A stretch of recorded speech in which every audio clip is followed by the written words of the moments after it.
రాష్ట్రంలో నెలకొన్న పలు సమస్యలు, ఎండిన పంటలు, అందని కరెంటు, సాగునీరు, కాలిపోతున్న మోటార్లు తదితర రైతాంగ సమస్యలు, మంచినీటి కొరతపై అసెంబ్లీ మండలిలో పోరాడాలని బీఆర్ఎస్ అధ్యక్షుడు కేసీఆర్ పార్టీ ఎమ్మెల్యేలు, ఎమ్మెల్సీలకు దిశానిర్దేశం చేశారు.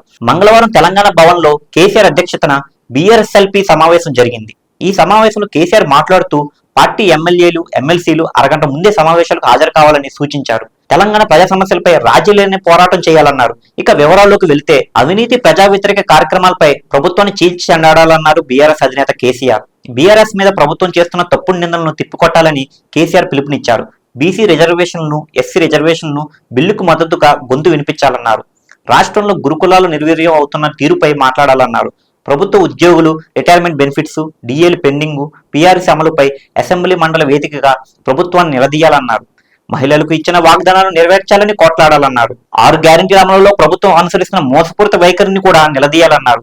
విద్యార్థులు ఓవర్సీస్ స్కాలర్షిప్లు విడుదల చేయకపోవడంపై ప్రభుత్వాన్ని ప్రశ్నించాలని ఎమ్మెల్యేలు, ఎమ్మెల్సీలకు కేసీఆర్ సూచించారు. వైద్య రంగంలో దిగజారుతున్న ప్రమాణాలపై నిలదీయాలన్నారు. గొర్రెల పెంపకం, చేపల పంపిణీ సమగ్ర అమలు కోసం అసెంబ్లీ మండలిలో ప్రభుత్వాన్ని ప్రశ్నించాలన్నారు. గత 14 నెలలుగా కాంగ్రెస్ ప్రభుత్వ పాలనలో రాష్ట్ర ప్రజలు పడుతున్న కష్టాలను, వారి ఆకాంక్షలను అర్థం చేసుకుని వారి గొంతుకుగా బీఆర్ఎస్ సభ్యులు ఉభయ సభల్లో కాంగ్రెస్ ప్రభుత్వాన్ని ప్రశ్నించాలని ఎమ్మెల్యే, ఎమ్మెల్సీలకు కేసీఆర్ దిశానిర్దేశం చేశారు. అయితే గత 10 ఏళ్లలో కేసీఆర్ ప్రభుత్వం ఏ అంశాలు సాధించలేకపోయిందో, అలాగే ఈ 14 నెలల్లో కాంగ్రెస్ ప్రభుత్వం ఏం సాధించిందో అసెంబ్లీ వేదికగా గట్టిగా తెలియజేయాలని, విపక్షాల ఆరోపణలు సమర్థవంతంగా తిప్పుకొట్టాలని సీఎం రేవంత్ తన మంత్రులకు, ఎమ్మెల్యేలకు సూచనలు చేయడం జరిగింది.